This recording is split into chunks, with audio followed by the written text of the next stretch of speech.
Hello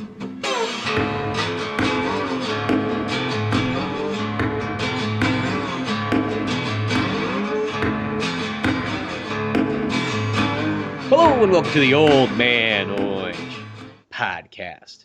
I'm Spencer Scott Holmes. And I'm Ryan Dunigan. And boy, oh boy, today was a day of greatness. Something that many people have yet to, who probably will never relive these moments again. But I got to relive this like going back in time, sort of. Sad, but at the same time a great moment. There's this video store in Twainhart. And you know, if you were an 80s or 90s kid, we all have that one video store, probably, maybe two, that just really made your childhood that much more special. That one that you'll probably be 90 years old and you'll be able to name it right off the bat. You'll be able to describe the whole layout of the store and everything because it was a big deal. I remember there's one, back when I lived in San Jose, there was one called, I want to say like Golden Cottage Video or something like that. It was back when you had independent video stores before Blockbuster came and fucked them all. And horrible day. And I remember they actually had like I loved going there, but at the same time I had this scent of resentment to them because right at the video game section, this is actually when they went out of their way to really kind of decorate and make the video game section for kids look cool. They actually had Mario and other characters painted on the wall. Oh, badass! And they even had like, I don't know. Now you can like throw a rock in any like store anywhere and hit something with Mario on it. Back when we were kids, it was hard to find anything Mario merchandising. I mean, I know it was there, but it was just, I guess, didn't make a whole lot of it. And they had like this big Mario like figure, like a large Mario figure of some kind. It's really hard. I looked it up on eBay. That thing's worth a good couple of $100 now. It's like, is that thing for sale? Like, no, it's not for sale when you're a kid. I mean, now I understand. When you're a kid, you just get very disgruntled, just like, motherfucker, I hate this place. But you keep on going back regardless. Yeah. Well, that's the one thing. See, that's what you don't get in a corporate business. You don't get those hand-painted Marios on the wall. You know, you don't get that extra special love. Every corporate business should have, and if they don't, they're just a bunch of you know what? You know what would make a Blockbuster? Wait, you know what would make those stores better is if each one was unique. But whatever, beside the point.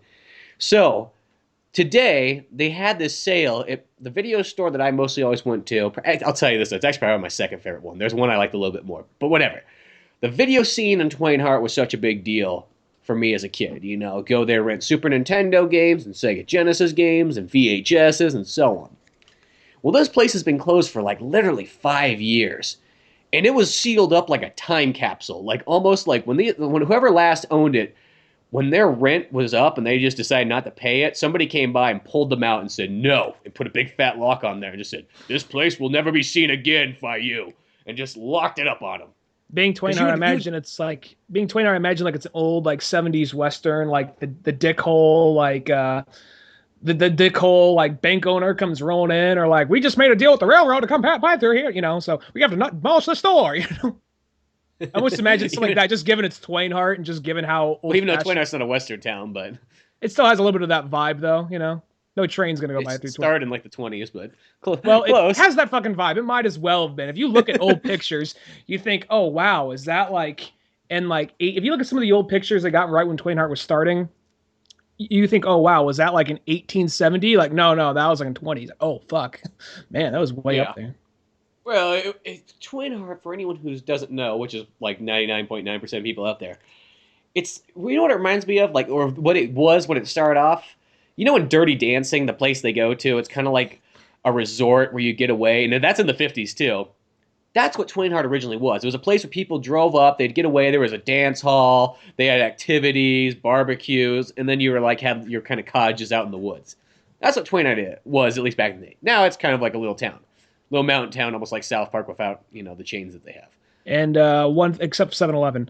And yeah, except for 7-Eleven. Which used to be the old market. And the reason why it's called Twainhart, just a fun little fact, is Mark Twain and Bret Hart both stayed there at one point. It's just named it after those guys. I don't know if they actually stayed there. The sad truth about it is just whoever named Twainhart just liked Bret Hart and Mark Twain a lot. I want to say Mark Twain had a cabin. I want to say Mark Twain. No, he had it in Jackass Hill, which is down below or right next to Maloney's. You know, someone's like, "Oh, that's close enough, all right? That's within the area code." You know. Yeah, that's close enough. It's like a 40-minute like. Well, back then it's like a 4-hour-long horse ride away. Well, it's right there. Okay, but here, back to the story. Video scene. The place has been closed for 5 years. You look on the wall, you see posters of like Terminator Salvation. That was like the last movie you could probably rent there. You know, what else was it? There's Princess and the Frog was another poster up on the wall. So, I mean, it was just literally sealed. I mean, the place was ready to go as a video store. You could have opened it like, a year later and it's set to go. But nobody did. It sat there for 5 years.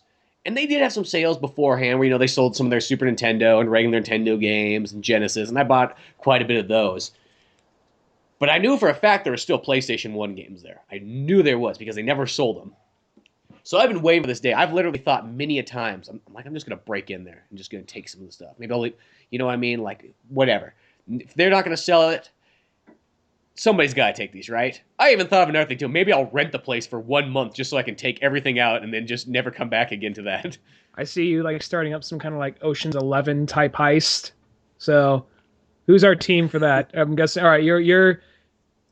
Well, it's clearly your idea. I know you probably want to be Brad Pitt, but it's your idea, so you're George Clooney. So I guess... Yeah, I'd probably be George Clooney because I'm the idea guy. I don't really feel like I am worthy enough to say this, but I guess just given status, I guess that makes me Brad Pitt. So who's by default? RJ by default is the Asian dude. Yeah, just like every single time. Kyle, when we were kids, who's Kyle? Who's Kyle? He could be like the older guy, the old Jewish dude, Jewish guy. Yeah. Okay, Cameron and I know things are a little shaky with you and with Josh and Premarital Death, but Cameron and Josh could both be. Actually, no, Cameron. I don't even know if they've even been in the same room together. But Sam and Cameron could be the two arguing brothers. Just bring them in. You two argue like we don't even know each other. Just argue about something. It'll help the vibe. So yeah, we got all our characters there. Grant, our one black friend, he could be Don Cheadle. Call him in. Don Cheadle. The one black guy in town who moved. We got to call him back just for this. Perfect. Well, here he is. So finally, I see this sign last week. They're having a sale there. And I literally stopped in the middle of the road, just like, look over. It's like, does that fucking say video scene selling movies and video games? Like it was hard for me to process in my mind. My dad just like looked over me because we were going out to eat, and Laura, and they're just like, yes, that's what it says. And it was almost like I was sitting there like, it can't be true. Heart's like pounding. There's some guy behind me honking the horn like, get the fuck out of the road. Actually, it's Swinehart, so there's nobody behind me, but it helped the story. You had me. So whatever. So I'm there bright and early. Like I show up 15 minutes early today because it says it was going to start at 11 o'clock. And then I'm standing outside, and it's like partially like, it's like rainy, snowing, like not sticking, but just kind of, so it's kind of cold. And then another dude comes up, and then we're talking like, oh yeah, I want to see if there's some Super Nintendo games in there. And I was kind of like, yeah, there might be, but they kind of sold them all back in the day. And then some other dude comes in who's looking for, things for his kid. And then another guy comes up who wants the ice cream machine. And then like next thing you know, I'm looking, it's like, it's fucking 11:20. Where the fuck are these people? It's one thing if it's your own business and you decide like, hey, I'm open every day of the week. Fuck, I'm going to show up 20 minutes late. But you got this one set. It's like you have 3 days on this thing. Like, how hard is it to show up on time?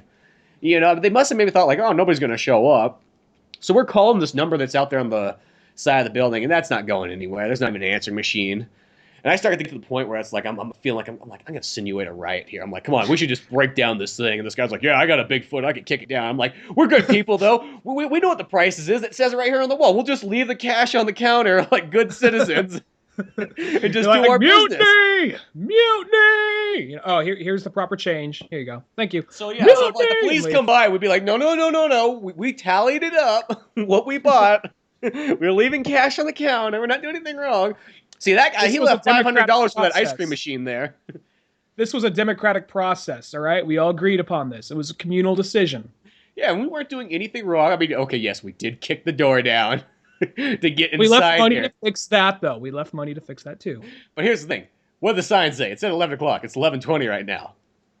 But all of a sudden, they finally show up. So then we run in there, and I start looking at games and stuff and movies. And okay, I will say this. There was like a decent selection. I got some things.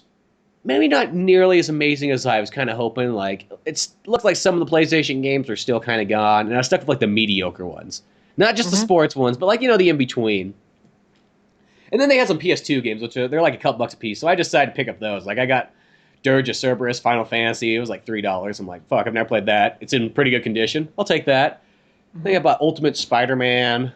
I got Twisted Metal Black, Onimusha, which I used to own that and I don't have anymore. How much did you spend for Ultimate Spider-Man? They're all $3 for the PS2 ones. All right, that's a good deal for that game.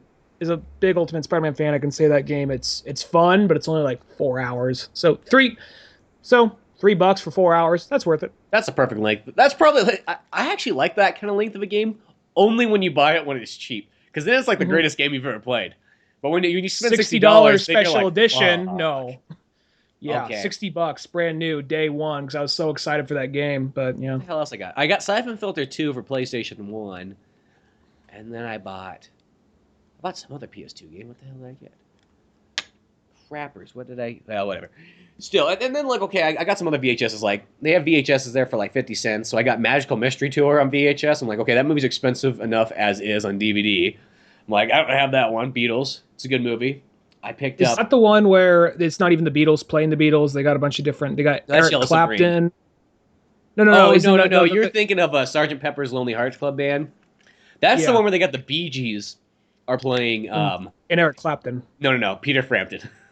Oh, fuck if that. If it was Eric Clapton, that'd be much cooler. That'd be cool. I don't give a fuck about Peter Frampton. Fuck that. That movie. And Aerosmith's the bad guys? Yeah, Aerosmith's the bad guys, and Alice Cooper's also in it, too.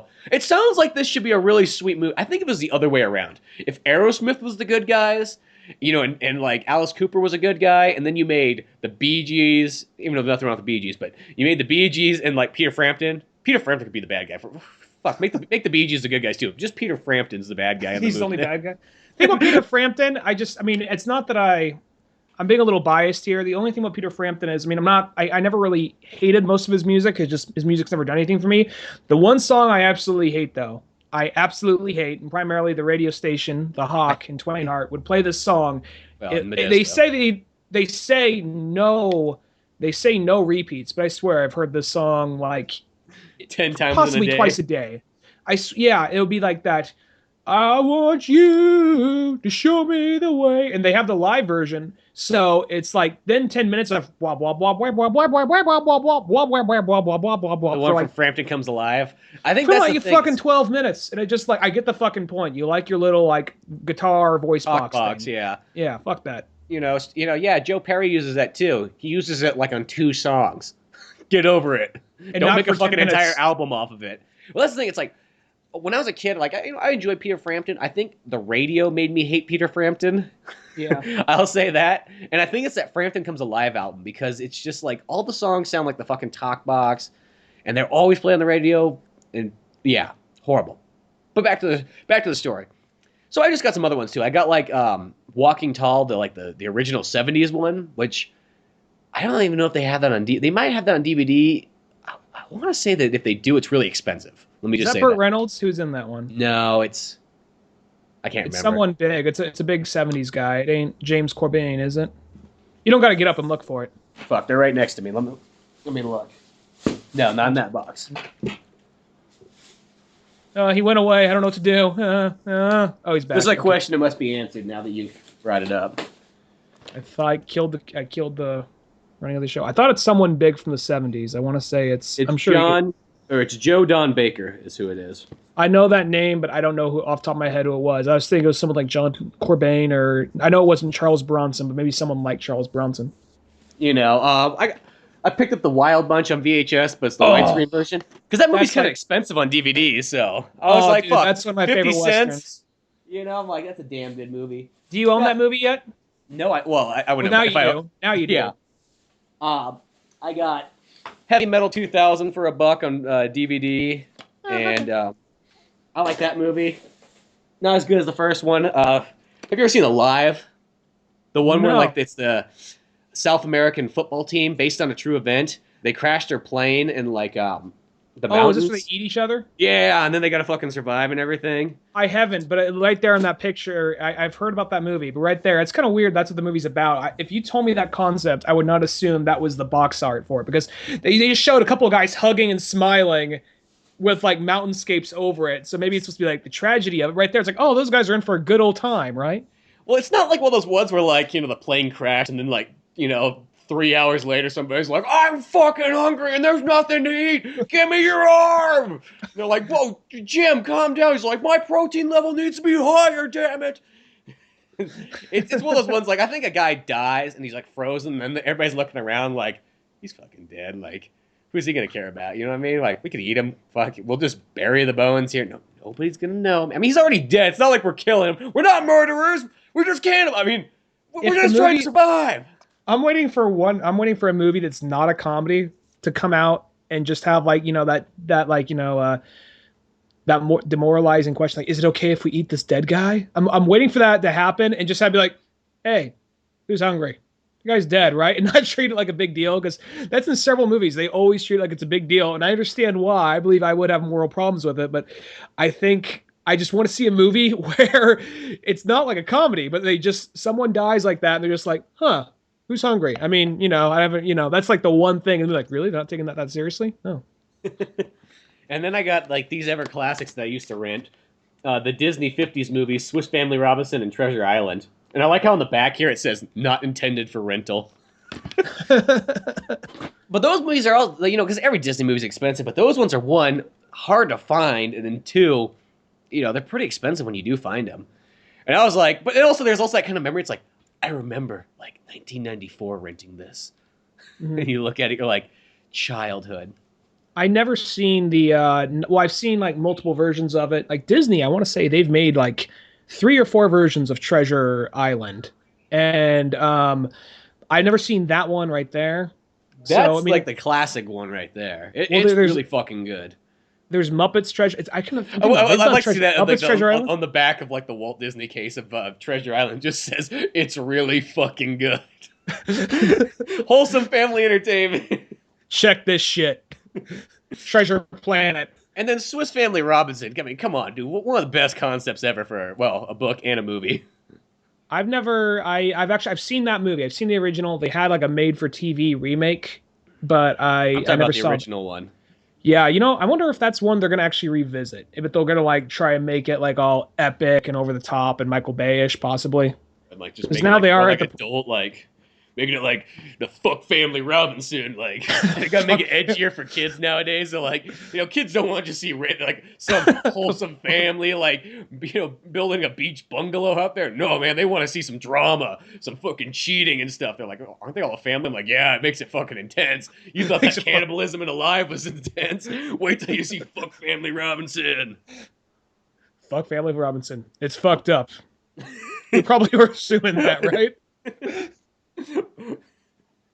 That right there, though, it's like, I'm thinking about that right now. Somewhere there's probably a Fuck Family Robinson, but I'm sure there is somewhere on the internet. I'm sure there is, but I mean, I don't remember enough of it of the characters. I remember they meet a girl on the island, and the two guys they meet a girl on the island, and now dad and son are fighting over who gets to bang her first with chainsaws. Fuck Family Robinson. Over a pit of, like, steroid-induced crocodiles. It's like, why just have a treehouse that's so badass when you could put an AA cannon on top of it? Why? I don't know. Fuck, it's cool. The pirates all ride on hoverboards with machine guns. It's like a spin-off of Waterworld. There's that part where the guy wrestles a snake. Snakes really aren't on tropical islands. That's fucking stupid. He's gonna fight fucking Swamp Thing. Bare knuckle bucks with Swamp Thing. Oh, wait. This is a Fuck Disney Family movie? Robinson. Fuck, we gotta get a Marvel character in there now? Oh, god damn it. Well, it's more, they own it, you know. That's what I mean. Oh, wait, no. That's right.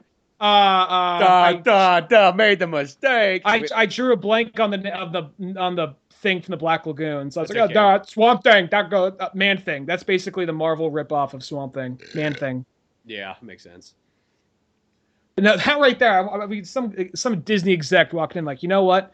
We've been pushing a lot of boundaries. We finally started making PG-13 movies under the Disney label, doing amazing with Marvel. They just started calling movies Kick-Ass and Inglourious Bastards, things we thought would never happen. Let's do the one-upper. But let's do the one thing I don't see coming. Fuck Family Robinson. A remake nobody asked for with a name no one saw coming. I asked for the remake, thank you very much. The name I didn't expect. Says one but I'll lonely kid take on the it. street. Hey, I'm not lonely. I just want to see Swiss Family Rosin. Hey, just because you can name it, that might make you the lonely man. Well, here's the whole moral of my whole video experience. Oh, Because, most people be like, okay, so you bought a bunch of old shit. Yeah, but here's the thing. I didn't think I was ever going to be able to go to a video store and have a sale ever in my life. I thought those days were over. There was a time period where I remember I'd come across random video stores all the time. Like I'd be in Tahoe or Modesto or somewhere in Nevada, and a store would be closed and be like, oh, go in there, I gotta buy stuff. I mean, that's where I got this fucking sweet sign from a video store in Tahoe. It says, we have Nintendo, a big fat plastic one, where I just asked the lady when her store was going out of business. I was like, yo. 90s as fuck. I'm like, yeah. I'm like, are you selling that? And the lady's like, sure, $5. I'm like, fucking sold. I whip out a 5, throw it on the table. I'm like, damn right.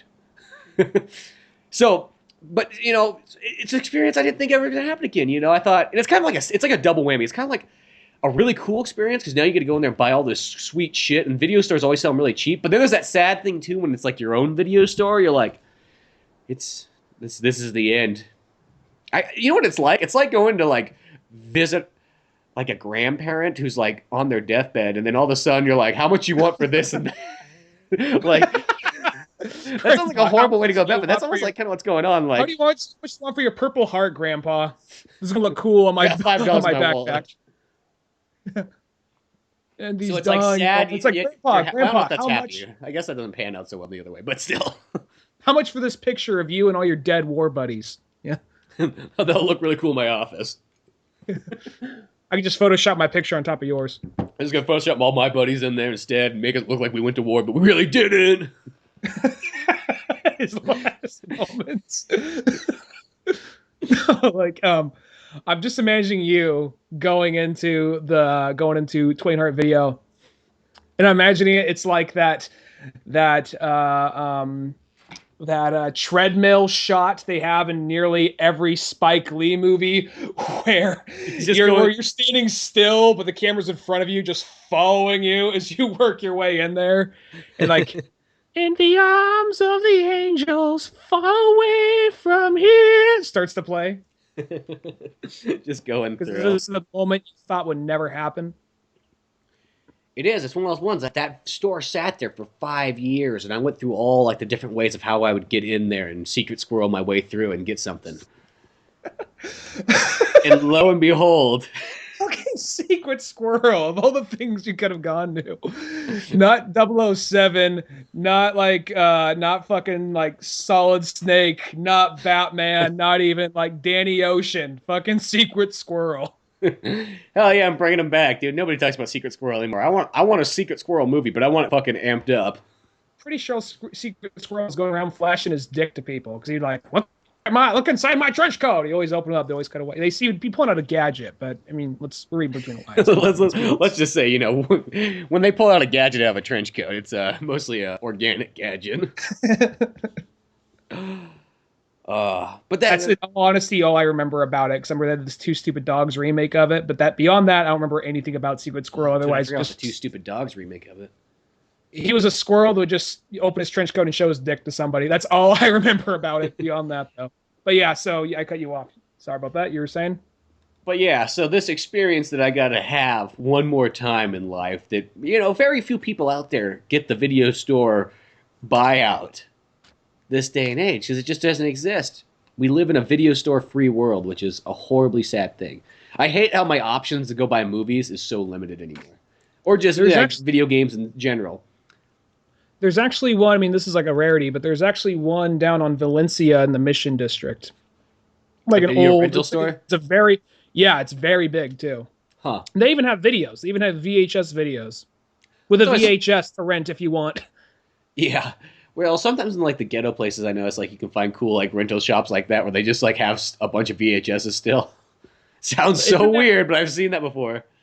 I mean, this is really narrowing it down to people who know the area. But I mean, Valencia, it's basically kind of like, it's not part of Valencia. It's like one of the really nicer kind of hipstery kind of areas in like the Mission District. But if you just go a little further down, that's where it gets a little bit more sketchy. But this is kind of this is where the artistic shit is going on. You know what I mean? But if you just go one block over, just a little further down, that's where it's like, this is what the Mission District I kind of know. Yeah.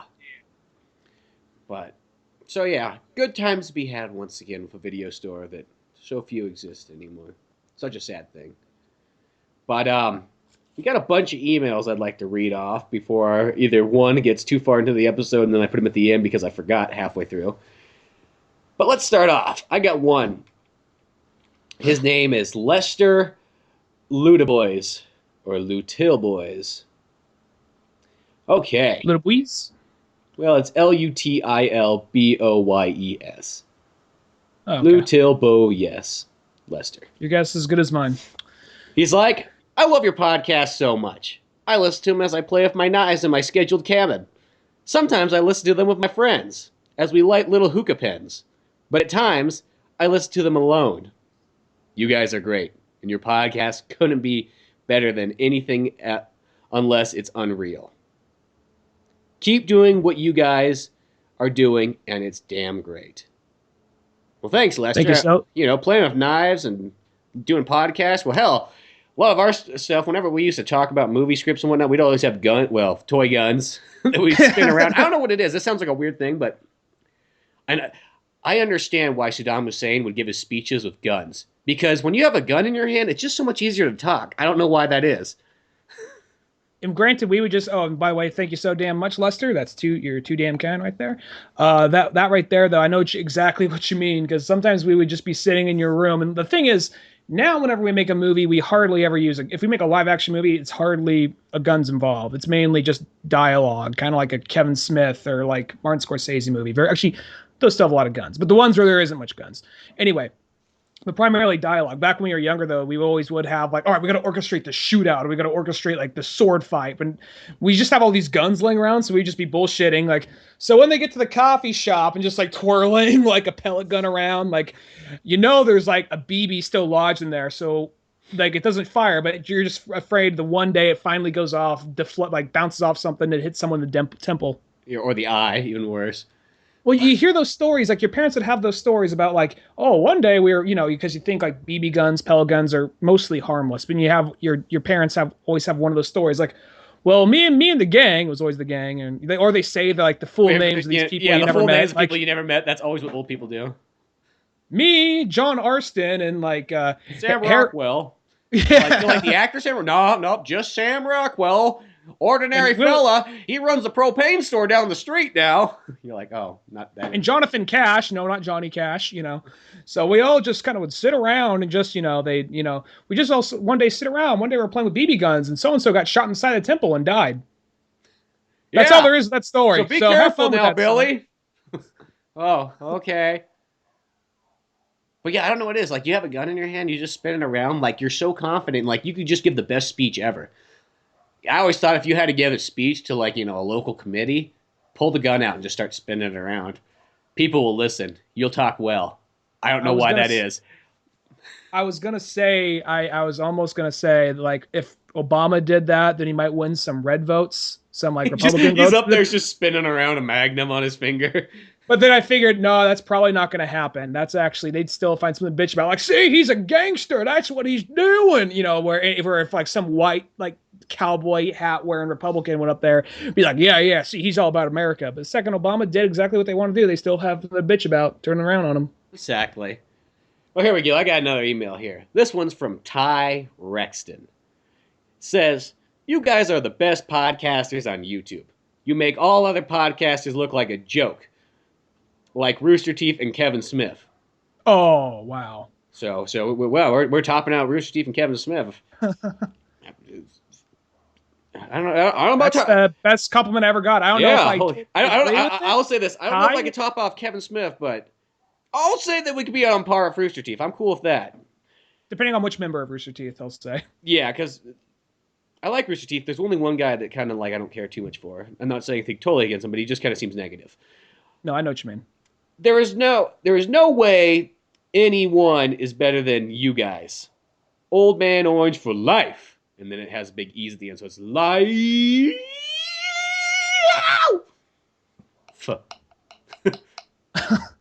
Well, thanks a lot, Ty. Damn, that's really. Yeah, we're just getting these. I mean, I'll be honest. I don't really think we are on par with Kevin Smith, but I will gladly take that compliment. So, thank you so much, dude. Man, that's awesome.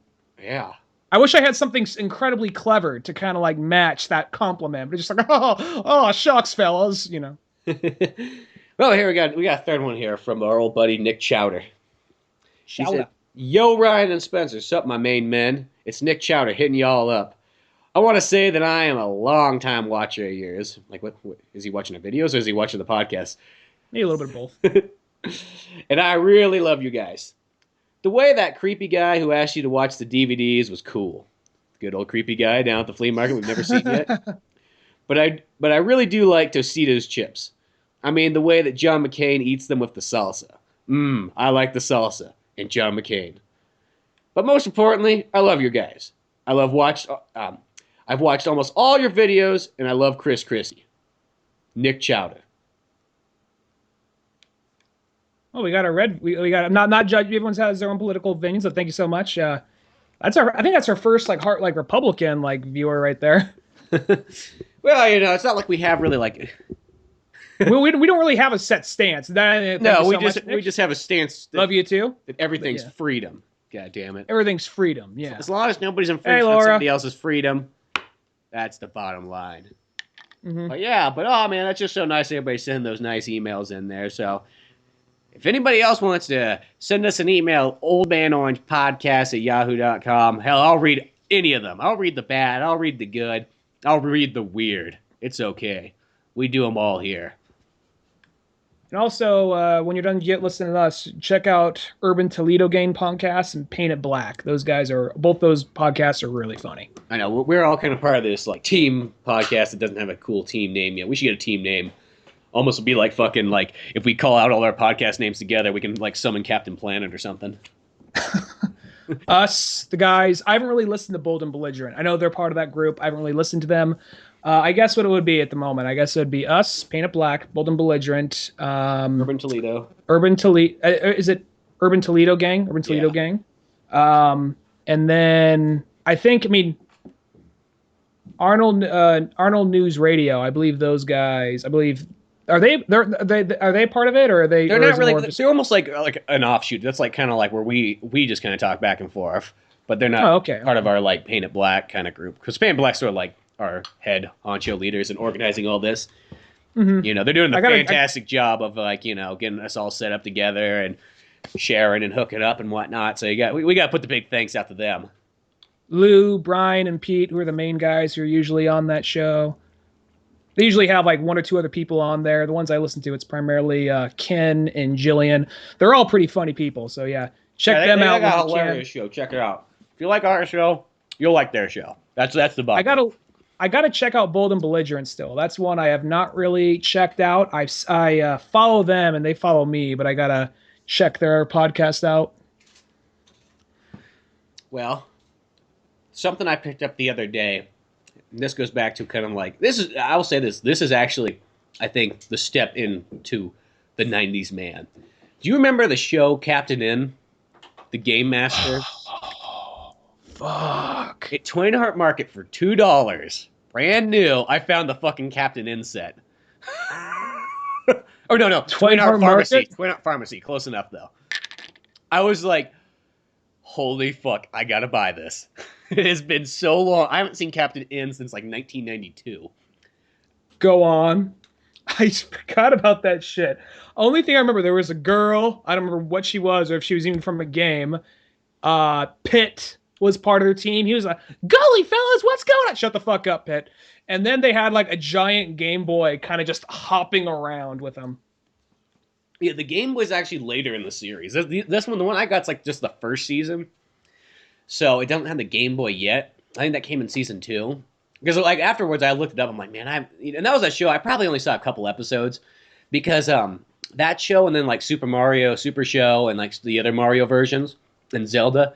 I only could watch those when I went to my grandpa's house because they didn't come here on regular antenna TV. He had Reno cable, and that's where it picked them up at. So that's where whenever I'd go up there, it'd be the first thing. It's oh, Saturday morning, they got Zelda and Captain N and Mario.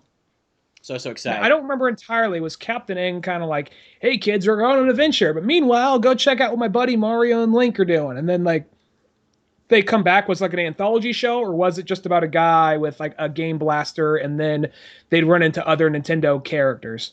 Okay, what Captain N was originally, it was a comic and Nintendo Power, and then they decided to make a show, and the show was just kind of a standalone show, and then I think by season 2 or 3, I think 2, they tied it in with the Mario Super Show or the Super Mario World one of them. But what Captain N is, he's a kid who's the game master. This is the best part. It starts off like this live action scene, and he's playing Nintendo. He's got the joystick thing too, so he's like fucking the rich kid. And he's like, isn't he like almost? I want to say Captain N. Wasn't he like? They always made like teenagers look like full grown adults. So wasn't it like probably like some 27-year-old guy playing like, hey man, I'm like 15. I'll say he's not that. You can tell he's pretty young. If anything, he's probably nowhere more than like 18 or 19 years old. Okay. And then playing a 12-year-old. You know, he's playing like a 15-year-old or something like that. He's supposed to be like a teenager. And then he's got like a Leatherman jacket on, which so you know he's cool. You know he's not a fucking nerd. That right there explains everything. Because if he wasn't wearing that Leatherman jacket, you'd be like, oh, some fucking nerd getting sucked into a video game. But it's like, oh, he's wearing a Leatherman jacket? You know, he probably throws a football. You know, it's okay for me he's probably quarterback. You know, he's probably star quarterback or whatever. But he's literally playing the game, and then all of a sudden he gets sucked into it. And I think this might be the place where the 90s whoa comes from. Because as he's getting sucked in the game, he goes, whoa! And gets sucked into the TV, and then there's like a CG, like old school computer graphics version of him, and then the dog jumps in after him too, and fucking the dog changes like, you know, breeds as he goes into the game world. But is there anything as I don't remember the dog? Is it anything as drastic as like going from a Chihuahua to a German Shepherd or something like that? I want to say he's like a golden lab, and he goes in there and he becomes like a Saint Bernard. Oh, so yeah, I mean not extremely. He's probably supposed to be like the duck hunt dog. I know, I kind of think about that. Because the weird thing about that show is that it has all these video game characters in it, but they're like, I don't know if it just has like this weird licensing thing where it's like, we can say Mega Man, but Mega Man can't look like Mega Man. Because Mega Man's like, kind of like green, and he's got a different color palette. And he's got different like drawings to him. They do say the words Mega Man. They do say the word Mega Man. Yeah, they call him Mega Man though. And Kid Icarus, they call him Kid Icarus. And then, They got Simon Belmont from Castlevania, but like instead they make Simon Belmont like he's like a 1940s like mountain climber, like Indiana Jones type guy or something like that. This is probably where they says like they probably have the mindset of like it doesn't matter how accurate we get the lore because there's barely any lore. This shit just started. It's probably going to be gone in a year. I bet a lot of people in the video game industry, or at least marketing people, probably didn't see the longevity video games would have. It's like, why does it fucking matter? All right, let's get. We got to get kids be active. So get their fat asses up and like, all right, yeah, mountain climber. There you go. Put a Letterman's jacket on him so you know he's not a fucking nerd. And that's probably like their mindset. So parents groups don't fucking jump on us for having a show advertising satanic video games to parents, to kids, whatever the fuck. You know, I can see them really kind of having that type of mindset. Well, they got Dracula in there. They don't call him Dracula. They call him the Count. Because maybe that's less threatening. They actually had a Darkstalkers Saturday morning cartoon. Yeah, they did. Which is weird because that is so not a kid's game. I mean, no, that's. It's not that it's so violent. Kids about it's just kind of the way everything looks, and the demons and scantily clad women and succubuses. Well, yeah, that's the thing. It's not that it's so like violent or anything. It's just more than anything, I guess, just the way. I don't even think the game was that popular, right? Or in America, at least, when it came out, it's still kind of a cult game. But I think it's more of like they haven't made a Darkstalkers game since like '97 or '8. The amount of sexuality in the game, I think, is the reason that surprised me they'd like make a kids show off it. Yeah, it's a weird concept. I've never seen that one actually, but I saw like 1 or 2 episodes of it. There's also the anime one that came out later. That's more like that's probably more accurate. I would guess it's probably more accurate. I've never seen it, but then I remember the Saturday morning cartoon one. I don't remember who was all who exactly. The episode, I want to say Morgan was actually the bad guy, but more of that kind of bad guy in the sense like, I just want to cause mischief. Nothing like incredibly dangerous, but just like she just wants to cause mischief or whatever. And I want to say there's some like kid who was in the game, just some nerdy kid who had like a pet cat. Who got sucked into it like, whoa! No, I don't know how you get sucked into a cat. That could be, yeah. No, I don't know how that happened. Into the game. Oh no, That'd be creepier if he got sucked into the cat. Like the cat just like I was like, pulls down his mouth like fucking Soul Reaver, and then just sucks this kid in. You're in the Darkstalker world, bitch. That would be fucking trippy. No, the cat would turn into Felicia, and the parents are unaware that he basically had a cat that could. Until the one day that he walked in, the kid was fucking the cat, and he says like, "Oh, Felicia!" Just like, see, Jim, I told you we shouldn't have bought him that Darkstalkers video game. Now he's just he thinks that he can just go out and he fucked the cactus once. Now he's fucking the cat. Holy crap! What else is he gonna fuck now?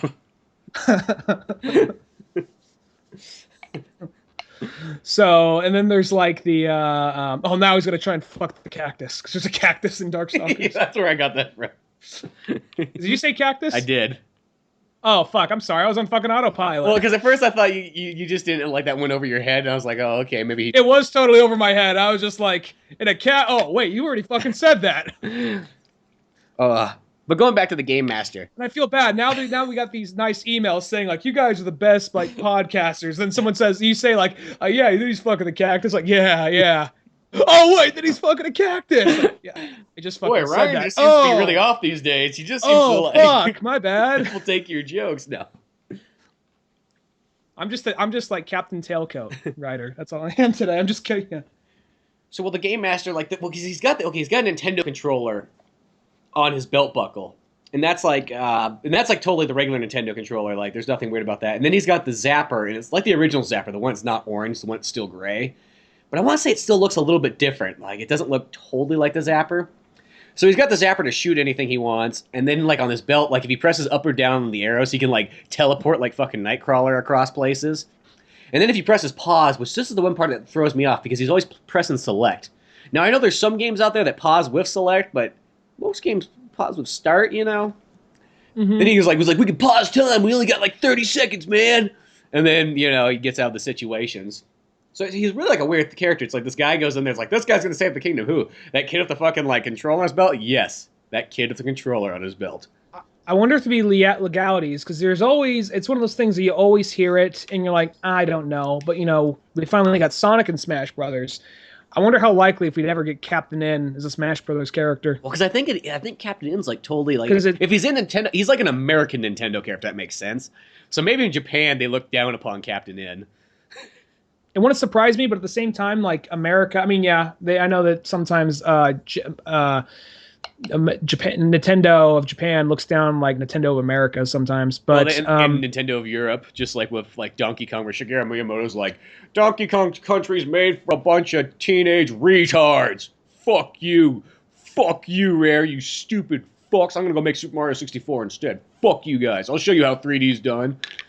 Just like Miyamoto out. Miyamoto out. Boy, that guy who really likes he drops the microphone at E3 and just walks off. I didn't know he could speak English. Well, he took the time to learn just to insult those Brits.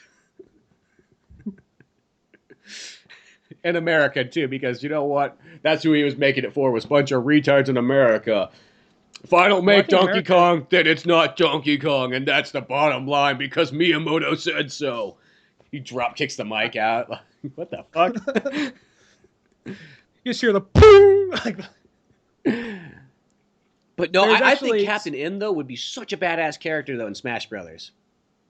I think they are kind of coming more around to, like, the American fan bases now. I mean, back in the 90s, they're probably like, oh, that's something that's going to pass. Like, they thought so many other things. But now, I bet it wouldn't surprise me if they probably had some more respect for it. I mean, or make them American-only character. I mean, sometimes they have that. Like, I want to say for... they changed something for like, wasn't it like for like originally for like Marvel vs. Capcom 3, there was a character they weren't sure if they could sell it, so instead they threw Zero from Mega Man X in there. I don't remember hearing this. There's sometimes those things like, oh, we don't know if they'll like that character, so throw that one in there. Everybody loves Zero. Well, we already made his play design anyways. We put it in Capcom vs. Tetsunoko, so just throw that in there. Mm-hmm. Well, no, did you actually ever see the fan series Mario Warfare? Yeah, I saw the first episode of it. It's pretty good. There's actually at one point in the middle of it, you know, Mario and Luigi. Basically, what it's trying to be, it's it's almost trying to be just kind of like a gritty kind of modern retelling of like the Mushroom Kingdom being taken over by Bowser, and there's still comedy in it, but they're trying to make it this grand scale story, and it's low budget, it shows, but for being what it is, it's what they got. You actually told me this because Josh told you this right here. They actually got a bunch of like MMA like people from like just a local dojo in the area. So people who are actually fighters first and foremost, and got them to like because the fight scenes are actually really good. It sounds weird, a bunch of people. Yeah, but no, they do a really good job on that. These weird kind of like modern, like, these like weird like modern day it's almost kind of like a cross between. I almost don't want to say this, but it's the best way I can think of it because I think there's more to it than this. But it's almost a cross between Modern Warfare, like Call of Duty, Modern Warfare, and Mario Brothers. Well, yeah, that's pretty much what it is. Is that what it's? Yeah, Mario Warfare. Oh, I can't believe it. Just boy, today is like the day of like just realizations. Yeah, I'm just like, oh fuck, man, like 90s blown, man. Mario modern. Oh fuck. 13 episodes and I couldn't figure that. Oh man, shit balls. Man, I'm just. No, I'm not drunk. I'm not high or anything. I'm just. God, and of course I have to do all this on the podcast. Like, you guys are the greatest ever. Don't stop doing what you're doing. Fuck, Mario. Oh, it's all clicking in. I get it. The ending of Lost makes so much sense. Oh, shit. The Darkstalkers TV show, the kid goes inside the cat. Oh, I just now get it, man. I get it.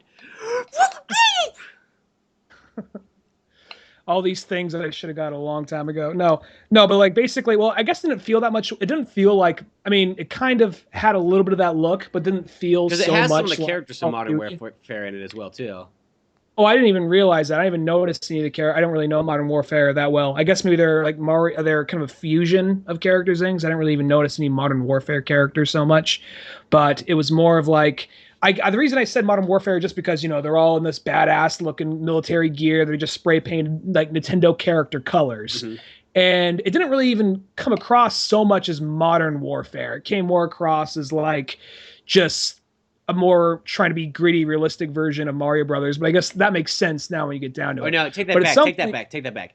That's the other video the guys did, the Metal Gear Solid one. It has both Snake in it and the main character from Modern Warfare. That's what I was getting those mixed up. So never mind. I don't think that's actually. Snake comes in and makes a cameo. Yeah. But the Warfare thing, though, now that you mention that actually could make sense. But it's a little bit more. There's more like kung fu and martial arts kind of stuff. So I'm not. Maybe it could be the Modern Warfare thing. I don't know. Regardless, in the middle of it, they get kind of separated from the war, and they're out in the woods, and they end up coming across like they get taken in. Captain N is the guy who takes him in. They're like, what is this? Like, this is Smash Club. Your first rule is you don't talk about Smash Club, like Fight Club rules, basically. And they just kind of get like a couple of fight scenes with like, just Mario, like, and from there they build up a resistance to go up against the Bowser. And they got like Kirby, Captain N,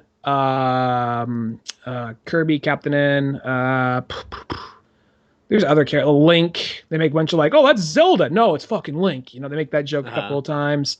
Ness. Kirby is just an Asian dude dressed in all pink.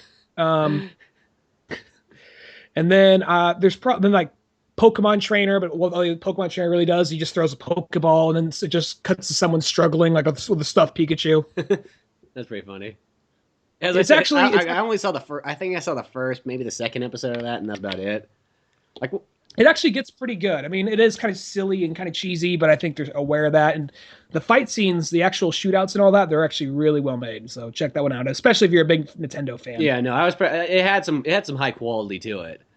So, yeah, no, I remember that.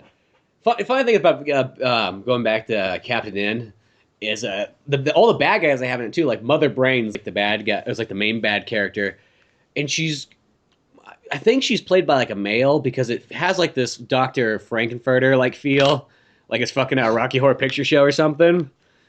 There's even an episode where Simon Belmont almost gets married to like fucking Mother Brain, which was really weird.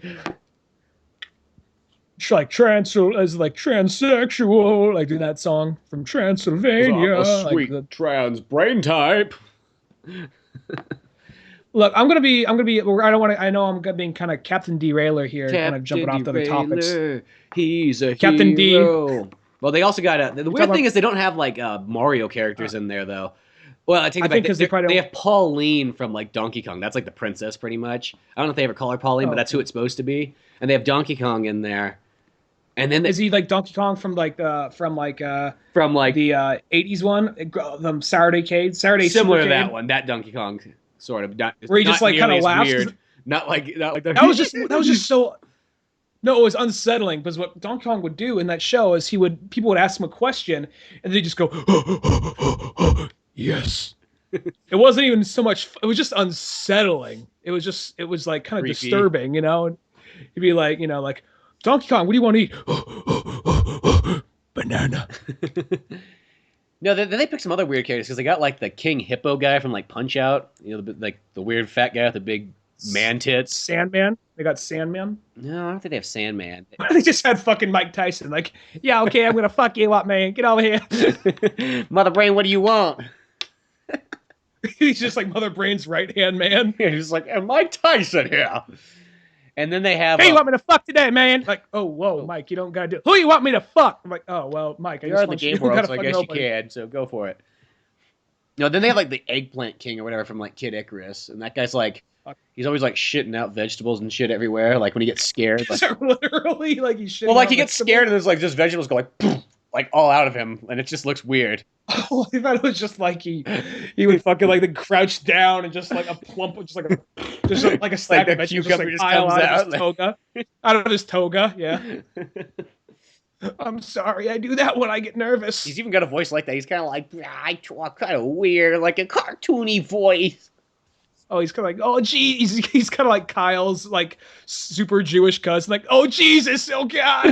Here comes Kid Icarus. And he gets scared and like shits a bunch of vegetables. The one that not again. The one that makes me annoyed about Kid Icarus is the way he talks in that show, he has everything like Icarus. Like, your Heinekiss, like, I didn't mean to fuck up a kiss, and then cock a kiss, it's just kind of happy kiss. It's just like, you see Simon Belmont, he's just like Johnny Bravo practically. He's like, I'm just trying to get laid here. But it's just like, fucking strangle that kid if he says Ickakis after one more fucking sentence. I'm just imagining just like... I just can't get over the eggplant emperor, eggplant king or eggplant emperor. What is it? The Eggplant King or whatever. It's like I'll say this. I've never really played Kid Icarus. I mean, I played it like once or twice on regular Nintendo, and that's about it. I'm wondering if they're going to do like the dark and edgy version, because I know they recently had like I never played it, but there was one they came out with for DS. That one looked cool. And they try to make it look stylish and badass. So I'm wondering, was Eggplant King in that, or was he like they modify him? Because everybody else in that game, I didn't play it, but the characters look cool and looked even like Pit looks kind of cool. So I'm wondering if they changed that at all. Because he's not like your Heinekiss, or just you're an Eggplant King, like, oh, here comes Kid Icarus. I don't want to have to. A piece of broccoli just comes out. Whoopsies. Oh, that cocksucker made me shit myself again. Oh, God. Just like the worst fucking stereotype. Why the fuck do we keep this guy around? He just shits vegetables. That was like that time period too, when they always, whenever they had bad guys had henchmen, they were always like, it was like two fucking retards. It's just like, because they're easy to manipulate. Bebop and Rocksteady, yeah. Which, I'll be honest, that's one of the only reasons I'm kind of looking forward to the new Ninja Turtles. Well, Bebop and Rocksteady, that's like the good example of like the two retarded like guys you wanted to have. Well, which they're really just like two gangbangers that like Shredder like just like picked up one day and just said like, I'm gonna put you into an experiment. You want to beat the turtles? It's like, yeah, I want to beat the turtles, boss. Just what was I gonna say? The fucking Ninja Rocksteady. I think they're even going back to that. I'm not trying to just bring down things I liked or grew up with, but I even think that's just kind of like, well, we that was like our first kind of like dumb. I mean, they've had that even before the Teenage Ninja Turtles, the two dumb henchmen. Oh yeah, that's an archetype for like cartoons for like ever. Well, you get like the Looney Tunes, you get there like the I don't know, boss, that guy. The one that It's they made. supposed to be an earth-shattering kaboom. I don't know about that, but actually, he had a fucking. He had the green. They didn't talk. Marvin Martian. He had the green, weird-looking bird things. That's what he had. Never mind. He didn't have. He had henchmen, but they didn't talk. Did you know that But yeah, Marvin you're right, though. is voiced by the guy that does Scooby Doo? I can believe that, like modern day or even the original. Well, I don't know about modern day Marvin, but the Super Friends Marvin. Oh, Frank yeah, I can see Welker, the guy that. that did Scooby Doo and all that stuff. I fell down the rabbit hole of like his page because I knew he did Scooby Doo, but I was like, what else did this guy do? Or well, he did Scooby Doo in one, but he also did Fred or something like that. But and then You said Marvin. he I also was did thinking Wonder Dog too, which makes sense since he did Scooby Doo. But I was thinking Marvin the Manhunter. I mean, Marvin Martian the Martian. Marvin that's like when Marvin fucking comes to school, fucking Columbine style, like Marvin the Manhunter. I'm gonna kill everybody in this whole fucking school. He's just like riding Wonder Dog. And on like a horse, just like Wonder Dog comes in, just like cool, cool, cool. He's like all serious now. It's like I thought that dog was retarded. No, not anymore. We're sick and tired of you guys making fun of us. We just want to be superheroes too. And Batman just comes in, just beats the shit out of them. Like, hey kids, let's take turns kicking the shit out of the ginger.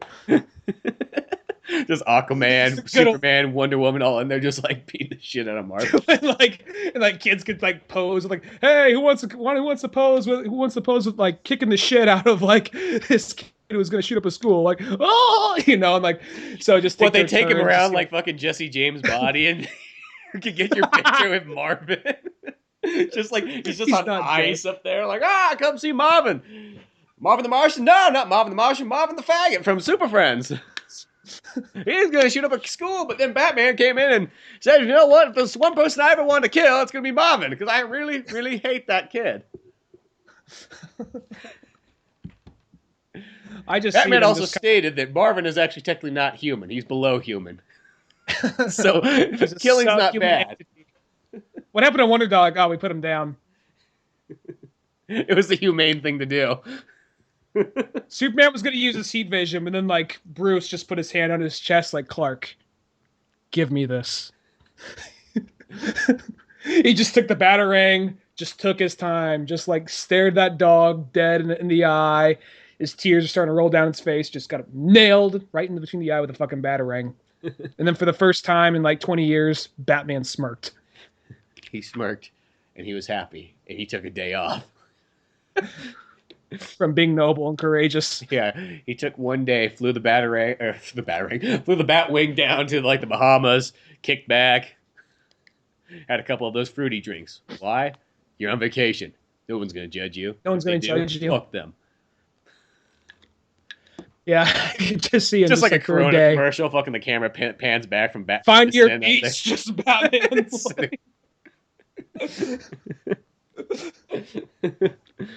The only day that Batman... They had a parade down Main Street for the day that Marvin died. He even took like Marvin's dead body with him. It's a Corona ad, like, find your beach. You see like a back shot. Batman like sitting in like a lawn chair, has hands behind his back, and then just Marvin's like dead corpse on like the other chair. Just like limp, arm hanging over. Batman just pours a Corona on top of him. It's a good day. No, but like speaking of, I have no idea how we got there. But just to clarify, I don't know how it got. I originally meant Marvin Martian, but then went to Marvin the Manhunter. Oh yeah. What? Is that what I thought we said Marvin. I think Marvin. Are you talking about Martian Manhunter or Marvin the Martian? Or are we talking about Marvin? No, because I got tongue tied. I was talking about Marvin the Martian from Looney Tunes, but it came out Marvin the Manhunter, as in like Marvin the Martian Manhunter by accident. But then it went to Marvin from Super Friends, and oh boy, this is like Inception. It's making my head hurt. We just have to go back through the layers. Boom. No, on a Batman-related topic, unless there's something else you wanted to say to that, or no, I don't even know where we are. So you start something brand new. let's get out of this pit of doom. One thing I wanted to say real quick though about Bebop and Rocksteady. I was going to say I think that's almost like one of the things.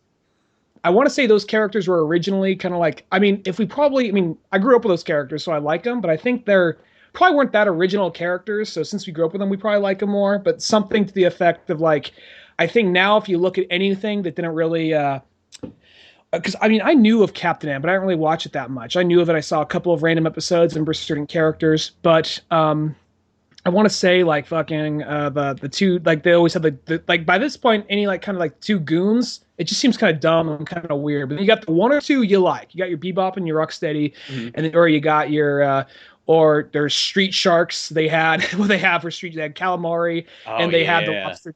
And then there was like another one. There's the swordfish dude with the spinny nose. Oh, that's right, dude. I want to find a season set of Sewer Sharks or Street Sharks really bad. Street Sharks.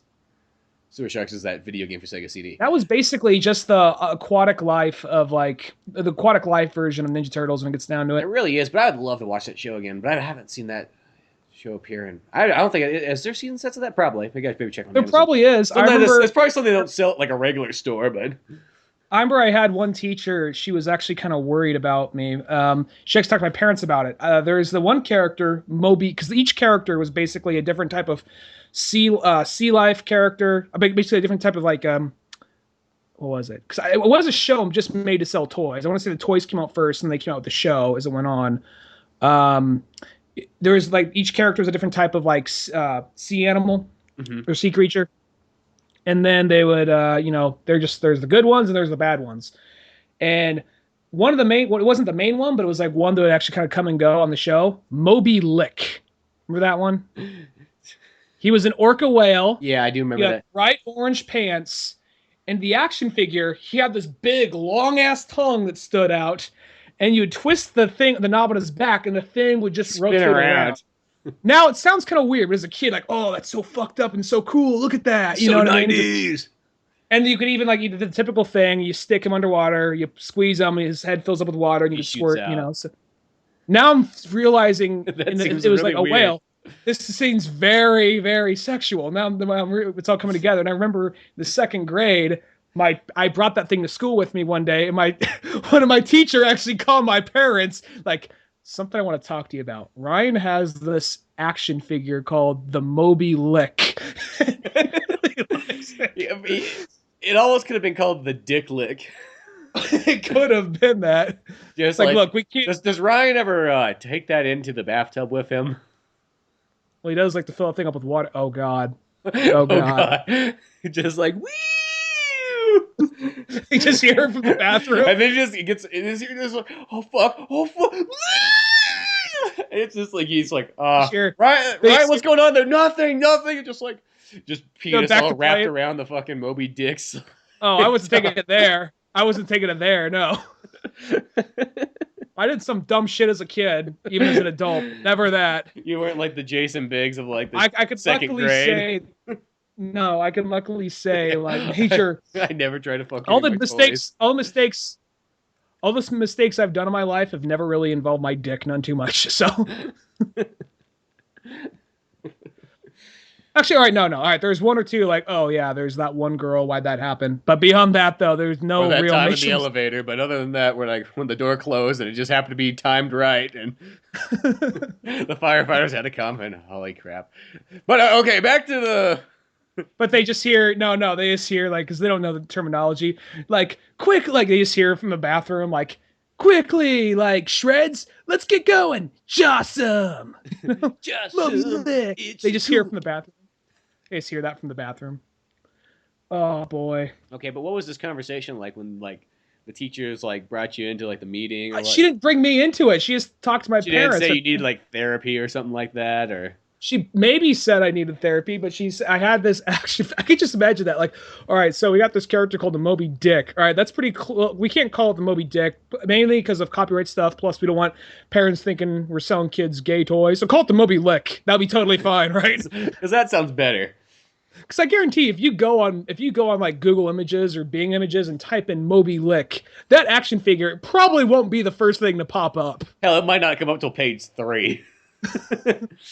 Even then, it'll probably be like some like fan fetish site of them. Yeah.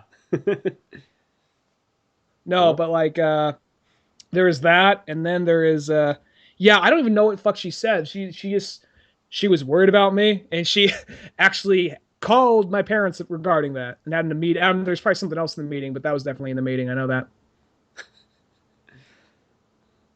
Where are we going with this again? Boy, I'm getting really lost. I'm like, I don't know. I'm like on this train where like I can't see out the windows, and I'm not too sure where I've taken me.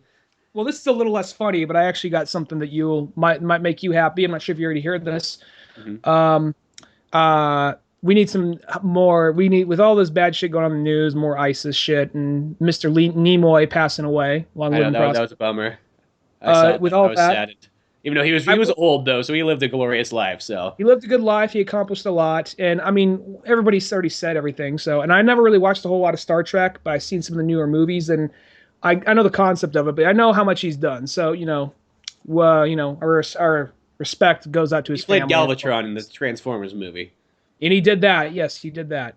Did he in the original one, in the '86 movie? Because he did in the third movie too. Oh, did he? That's cool. Yeah. But anyway, so yeah, rest in peace, live long and prosper, more likely, But no, on some good news though, have you heard the new recent stuff for Arkham Knight?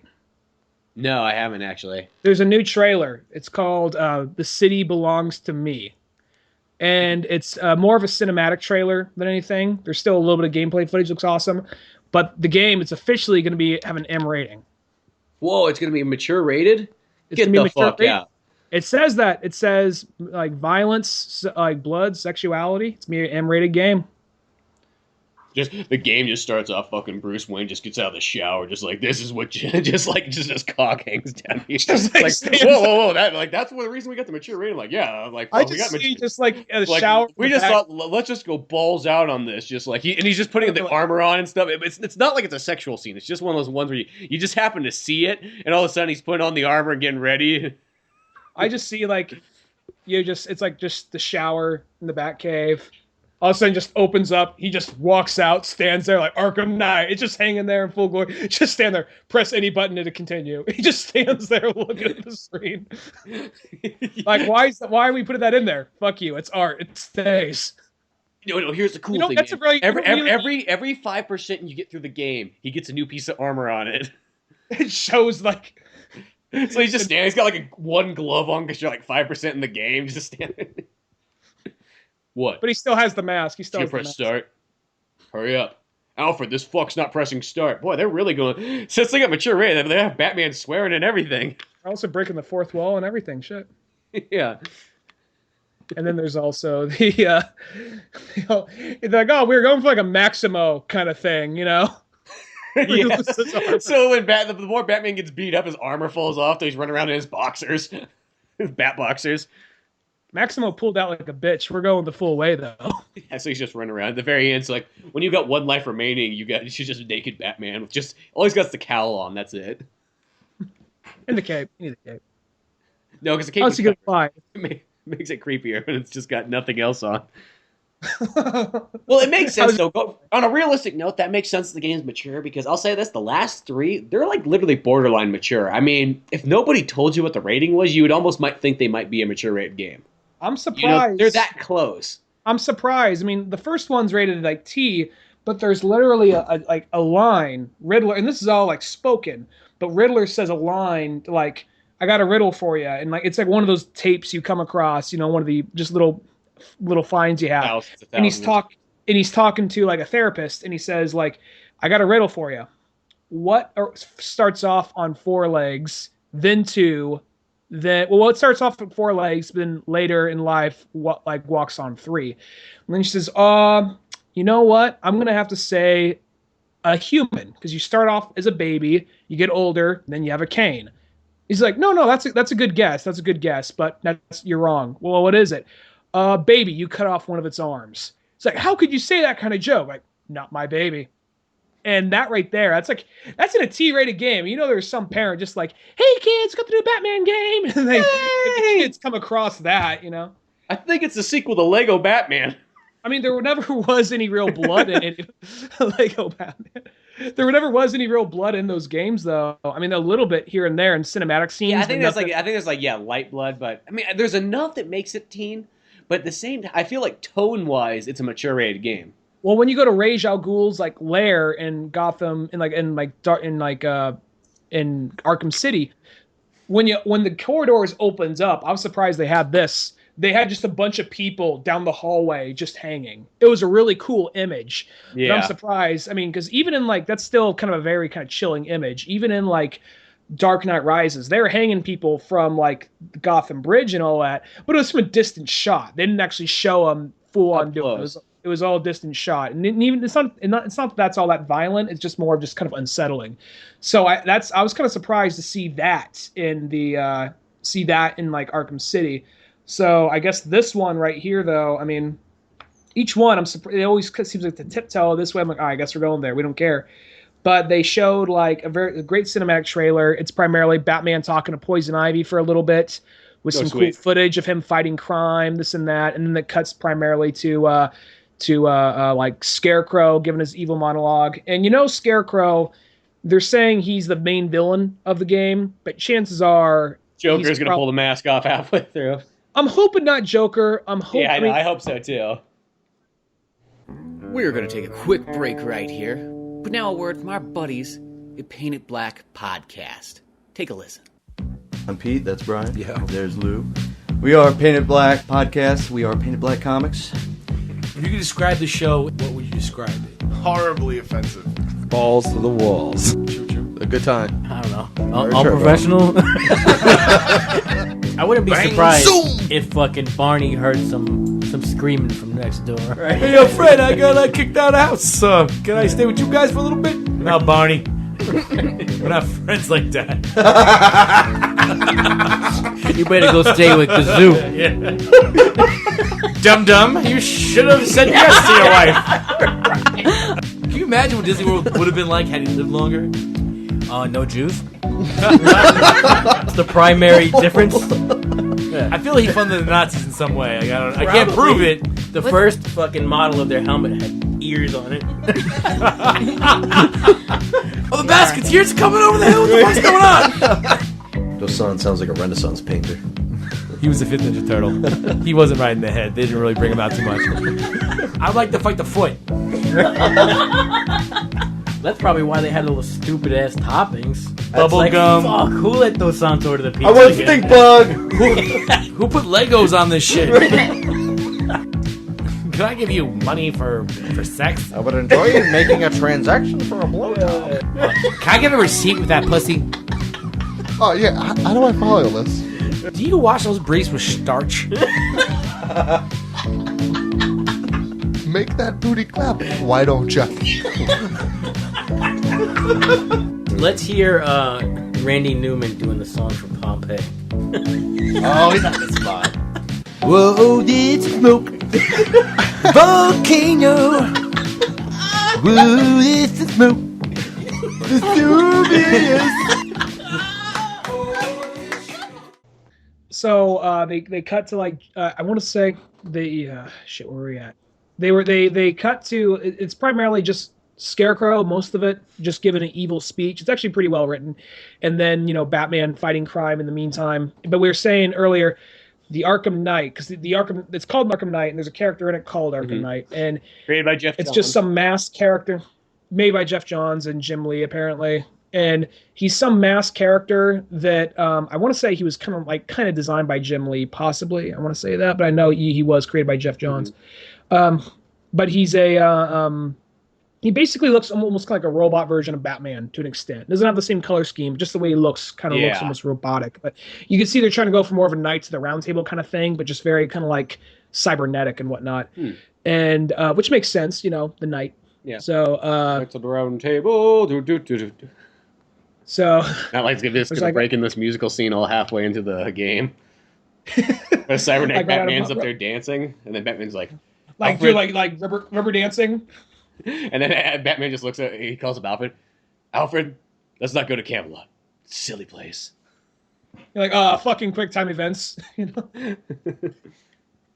No, so they're actually having so I'm guessing that somebody, maybe it's a brand new character altogether, but I'm guessing it's gonna someone taking the mask off, like, it was me all along. But it's Joker, your best friend in the world. You didn't expect that, did you? It's like, no. Don't I was kind of not hoping for that, but And don't get me wrong, I love Joker. Joker's a fantastic villain. He's one of my favorite villains. I just think there's so many other characters we could focus on other than Joker. And since Joker pretty much is like taking over the first 3 games almost, might as well have somebody else be able to. And that was the thing about number 3 is we said this right when Origins came out, but the thing about Origins was like, oh, cool. They're focusing on Black Mask, who's a character who, if you read the comics, he's had a big moment. He's had like some big moments in the comic, but he's not really a super well-known character unless you've read a lot of the comics. So it was like, okay, cool. So they're going to give the spotlight to at least a character that's not as popular, but could still be used in that way. But then it's just like, oh, no, he was actually tied up and being slapped around the whole time. It was actually Joker under the mask doing most of that shit. So it was like, oh, come on. You know, I mean, he's a fantastic character, but I wasn't really expecting it to be a surprise. It's the Joker again, you know. Yeah, well, I just thought it was just like, it'd be fine if the Joker was in there, but just don't have...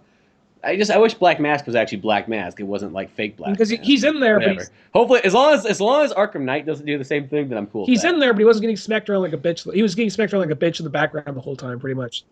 Yeah. But so hopefully, I mean, it's a brand new character, or I can see it possibly being Thomas Elliott because he comes in a bonus mission in Arkham City. He just say, "Aha! You'll never catch me. Fuck off," and leaves. And he has Bruce Wayne's face, which they took that from that Paul Dini story. So, yeah. I mean, regardless, I'm pretty excited for the game, and those games are always pretty fun. Even Origins, which was flawed as fuck, was still a really fun game. So it wasn't even like that flawed. I just had like just a handful of things in it that kind of were a little It was bit more annoying. just how buggy it was. It was just more how buggy it was. I mean, I could still play the game, and it was still like for the most part a functioning game. But there were moments I did have to turn it off and. Sorry, one sec. There were moments I did have to turn it off and restart it because I couldn't go any further. And that right there, I mean, it's not the end of the world. It's first world as fuck. But when you pay like $60 day one for a game, it's like, oh, you know, it's like, don't just rush that shit. Don't like half-ass it. And then like on top of that, just it's the Joker. You didn't see that coming, did you? That was just that's kind of the silly part about that one. It's still a fantastic game though. Yeah, I still think of it very highly. It's my least favorite out of the 3, but it's still can't complain whatsoever. But yeah, I can't wait for Arkham Knight. That is like the number that and Metal Gear Solid 5. Like they're like the 2 main games I'm really looking forward to. Mm-hmm. But yeah, Batman being mature rated though, that on itself, it's just like it just means people are taking Batman that much more serious. You know what I mean? Well, another thing is I feel like that before you'd see something and you're just like, oh, I guess they're just doing that for this one thing. But I think they're almost trying to push more. I think they're almost trying to prepare audiences for like a different take of Batman, or at least something like that. Because all of a sudden, right now they got the Suicide Squad movie. You can kind of look at it. The Suicide Squad movie's coming out. They're talking more about Suicide Squad than they are Justice League right now, of all things.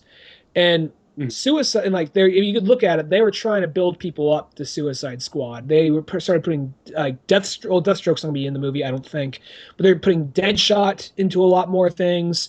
They were using the Suicide Squad in more of like the movies and more of the TV, like more of the DC universe movies and the TV shows.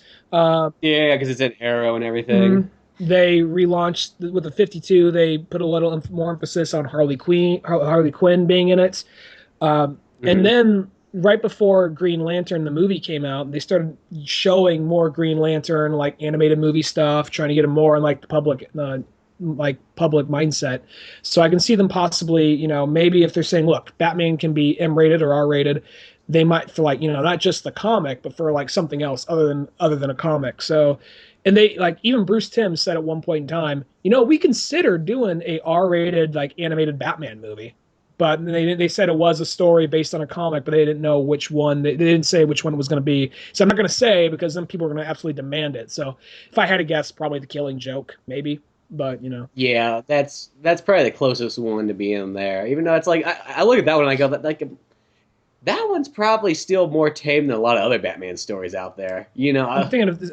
I think it's one of those ones for the time. I think since it's classic and for the time, I think it's kind of looked upon as like, oh yeah, because in 1987 or 88 or 89, yeah, that is like a rated R Batman story. But by now, it's like that's almost like what all of the Batman stories are pretty much. I mean, look at Court of Owls and things like that. Well, the thing about I think Killing Joke is what's more rather than the violence, because it's that much more violent. I think it's just very dark. And I think it's more the concept of like, okay, what's Joker do? He shoots Barbara Gordon, strips her of all her clothing. I mean, they leave it at that. Maybe and Alan Moore is a pretty fucked up guy, so he possibly did more. But just strips her of her clothing, takes pictures of her, naked, then like beats the shit out of Jim Gordon, puts him in like a bunch of weird bondage gear, then has him go down like some like weird theme park acid trippy ride with all these pictures of his daughter, his daughter's like bloody naked body posted everywhere. Now you don't actually see anything to make it. They don't actually show any actual nudity or anything, but just that concept alone right there. Yeah, it's like the concept's kind of there, but it's still kind of like in a PG-13 world. You know, I think for the time, it really is. But nowadays, that's like a PG-13 movie. You know what I mean? Yeah.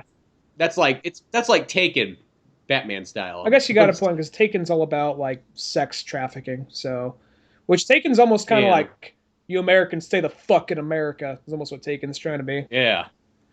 Boy, and you know, we gotta send Liam Neeson. We can't even send an American in. We gotta send Liam Neeson in. That's good enough. You know, it's fine. You know, yeah. Well, Liam Neeson. That's like sending Ra's al Ghul, Obi-Wan Kenobi, or Qui-Gon Jinn, and fucking. The guy, the Crusader from the Crusader from Kingdom of Heaven, who dies in the first 5 minutes. Oh yeah, that, or it could be this in the movie. It's like Excalibur. No, it's not Excalibur, but it's the one. It's like it's the other Braveheart movie, pretty much. He's that other Scottish movie. The other Scottish movie. I have it. Liam Neeson in it. He was in Krull. He was a Crow. Krull. C-U. Oh, Krull. Yeah. This sci-fi one. Yeah, the weird sci-fi medieval movie. He was in that. Is he really? Yeah, there's like I don't really know. There's I don't really know if very many people. He's like that was like a starting point, and it's a whole ragtag team, and he's like whole rag. It's all the way those always go. We're a weird ragtag team going against this evil galactic empire, and he's one of the guys in it. Huh. I'll have to watch that again. I have that movie actually. It's good. It's one of those movies. When I first saw it, I was a little bit more like I don't know about this, but the more I thought about it, I kind of liked it a little bit more. That's what I thought too. Because when I first watched it, I was like, maybe I was expecting it to be like, because people talk so highly about it, so I was expecting this like really amazing thing, and then you watch it like, well, it was good, but I almost felt like it was gonna be something like Star Wars or something. They're definitely trying to ride that Star Wars like, wave of like 80s like sci-fi action movies, but it was a good movie. It's definitely weird. I mean, you gotta kind of like that you gotta like that era of movies to like it. I don't know because Star Wars is one of those movies you don't even gotta like sci-fi. You can just kind of come in and I think it's enjoyable enough to just like it. But the Crow, I think I gotta like shit to an extent. Yeah, exactly. Mm-hmm. I know I can't. That new Batman is gonna be sweet. Mm-hmm. Looking forward to that one. So yeah. But yeah. Well, you get anything else new in the recent times? I think I'm all out. I'm out of steam. I feel like I came into this with such energy, but then all of a sudden, I don't know. It's like someone flipped the switch. Like, you guys are awesome. Yeah. I'm feeling. Let's go. So I'm just like feel it. I'm just like, oh, I don't fucking know. Yeah. I know. I bought a bunch more comics, which probably shouldn't have done, but I bought one more. I bought Superman and shit. I see a sale and I just can't resist. It's like, oh, Comixology, buy one Marvel, get one free. Well, you got to at least get something. I bought Superman Unchained, which was, well, it wasn't a mistake because I want that book, but it's thicker than I assumed it would be, and it's on top of an already very thick stack of comics. Isn't it like 9 issues or something in that one? I guess it is. Yeah, I assumed it was just kind of like, oh, it's a standalone story, which it might be, but apparently DC's rebranding everything again because a lot of people are pissed off at like what New 52's been doing. Apparently, all the stuff I've been reading is the only stuff that's like people weren't pissed. I've been reading Flash, Batman, Swamp Thing, and Action Comics. And Action Comics Volume 4, apparently everything gets fucked up from what I've heard, which I still got to read. And everything else in that category people are fine with, but a lot of other DC stuff people are pretty mad at. So I guess they're rebranding again, from what I heard. What the guy at the comic book store told me. That's interesting. Like, I guess too, because all the things I've read, like, you know, like the Green Lantern New 52, it's just like nothing is New 52 about it at all. It's just like Jeff Johns said, "Fuck you guys. I'm just gonna fucking continue my story." Whatever. What are you gonna do about it? I know it was my idea, but I know it was my idea, but wait, I didn't mean for my stuff, not for the stuff I'm writing. Yeah, I said for all these other guys that like, you know, fucking should be like, you know, trendsetters. I'm Jeff Johns. Fuck you guys. I already said on my trend. Fuck you. I'm out. Yeah, because Green Lantern. It's literally like the New 52 would. It's just a continuation of like the books he was doing prior to that. And then Batman, all that one did was just kind of, it was just like, okay, well, let's just like condense it back just a little bit. We'll sum things up a little bit quicker, make Batman a little bit younger. Mm-hmm. And then you had other ones where they decide, let's just go in a radical new direction. I think that's what really pissed people off. I want to say, because I was talking to the guy, and granted, I'm just going off. I mean, I know what I read, but I really don't keep up with the forums and all that stuff and what happens every week and every issue that comes out. But apparently, I asked them, so people are pissed off? Like, well, you could just, I mean, this is happening. He didn't say what exactly, but a lot of people are pissed off about recent changes and stuff. They've kind of ripped themselves into a corner. Like, well, right now I'm reading Batman, Flash, Action Comics, and Swamp Thing, and I'm kind of happy with all those. I haven't read Action Comics Volume 4, but I hear it gets a little fucked up by that point. He says, yeah, that one where it fucks up. The rest of the stuff you're reading, it's fine. No one's really complaining about that stuff so much, but it's a bunch of other books, and this is, I guess, the Superman where they're trying to I don't know what they're doing exactly, but he said some form of rebranding. I'm not sure if it's a full-on New 52 again, or if they're just... I guess that's one little thing what gets annoying about comics. Like, we fucked it up. Let's just do this little time reversal bullshit that can restart it, which once in a while I understand that, but when it's like that close together, Yeah, and I guess that's the same thing with me too, is like, because all the ones I've been reading is like Batman, Nightwing, Green Lantern, and so on, and those ones nothing really changed. Flash, too much at least. Well, I've met people before that are like, I don't fucking read New 52. Fuck New 52. Anything that's got New 52, I don't fucking read. I'm all pre-New 52, and they're like serious about like. It's like, they take it as a slap in the face. Yeah, the thing about it is, it's not that it's all like. Eventually, it's just going to put on itself. There's too much stacking up, and people aren't going to like want to go back and check that out. You know what I mean?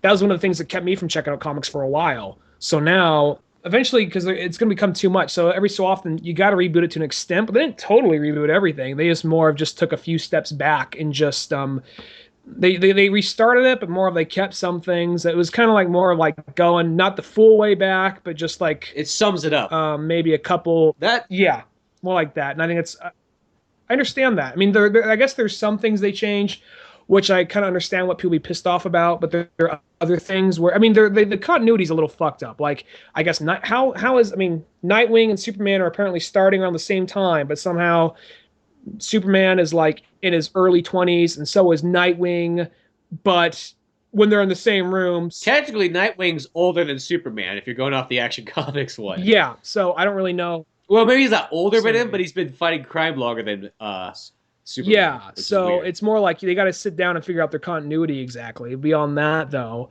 I mean, because they're all like Superman in like Action Comics, he was like somewhere in his mid-20s.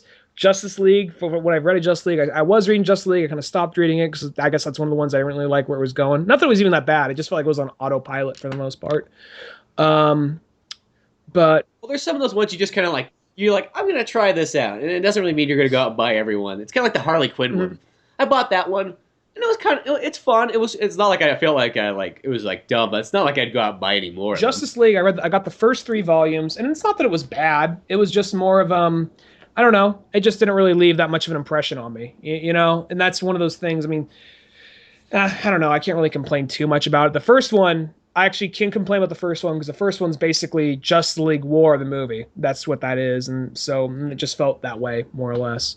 The artwork was beautiful by Jim Lee, but everything else about it was just like, whatever, Yeah, they're just like, they feel like the kind of books that are just meant to sell artwork more than it was like a super story. I don't know. And it's as dumb as it sounds. I mean, I like having cool action in comics, but I want more story. Like, Justice League was one scene that had more action than anything else. In comics, I mean, there could be some cool action, but after a while, it just kind of goes by too quickly when you're just looking at cool pictures. You kind of want more of a better story. Strange enough, action doesn't work as well in comics. It works for a couple panels, but then you got to get back to the talking. That's what I think. That's what I like about like that's why I think that like the movies should have a lot of action.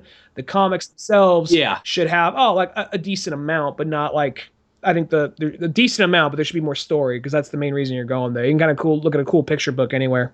Exactly. Now I wonder, did you ever read the other Superman New 52 book? Just Superman? Yeah, I wonder, does that one like do kind of like the Batman thing where it's like a continuation of old Superman? I don't know. I think it might be. Well, no, there's because what are the Superman books they got? They got Action Comics, then Superman, then I think maybe Superman Man of Steel or Superman something else. I don't know. I think they stopped the Man of Steel one because that was like that was like where they rebooted it in the 80s. Okay. Well, now I know the two they did have was Superman and then Action Comics. I've been reading Action Comics, and Action Comics was going off as like the Superman guy just started, in Metropolis. And That's what I mean. So I wonder if like Superman is like, this is Superman. He's been doing it for a while, but now he's not 45 or 55. He's now like back to 30 or something like that. That might make sense, but some of the stuff going on in Action Comics parallels the things going on in Justice League. So I don't really It's confusing. know. Yeah. I mean, I guess that could kind of make a little bit more sense, but who knows? Yeah. Or maybe I no. don't I don't. know. Yeah, maybe I don't fucking know. There's still some every once in a while because the one thing they would do is once he has multiple costumes in Action Comics, and sometimes what he'd just be doing, he'd be wearing some work jeans, combat boots, and then like not combat, but like work boots, and then just like a Superman shirt. That's what he'd sometimes be rocking. Yeah. It would be back and forth between that and the actual outfit, but Yeah, it hurts my brain sometimes to think about that. I just go out and buy certain issues I want and then just don't worry about where it's supposed to fit. I like my theory on Batman. Like, what you do is you take all the stories you like of Batman and you put them together, whether they come from movies, whether they come from comics, cartoons, and so on, or even video games. And then you weave it together, and that's your Batman. And that's how I look at continuity. I don't think of it like as it's like a serious, this is like book goes here, this book goes there.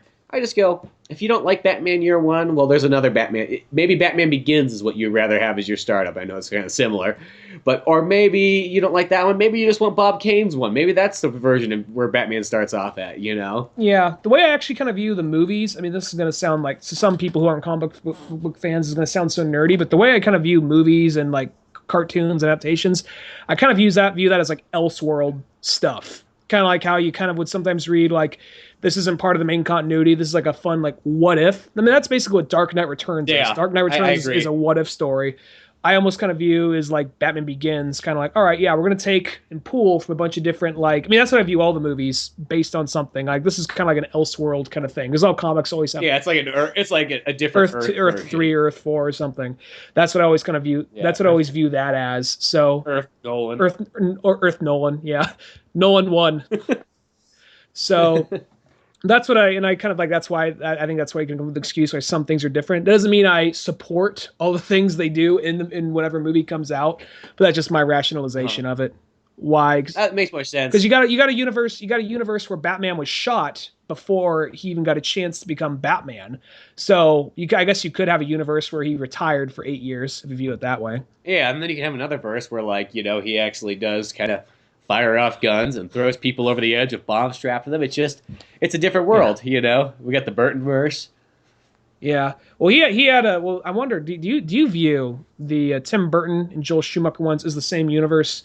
Just because there is a drastic change in aesthetic between Returns and Forever, and then.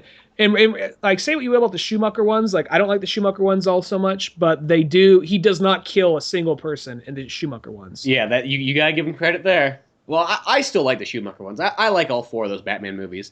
It's like I like some more. Like, I really like the first one a lot, and then I really like Batman and Robin a lot. But like 2 and 3 are probably my least favorite ones. But I still actually enjoy them. And the way I look at them, I just take them for what they are. If Batman does something different in it, it's just a different version of Batman. It's not the comic book Batman. It's a different interpretation. And if Batman wants to strap a bomb and kill somebody, well, I guess he probably had the right to do that. You know what I mean? Who knows what that clown did to him early in life? We didn't get that scene. It must have been deleted.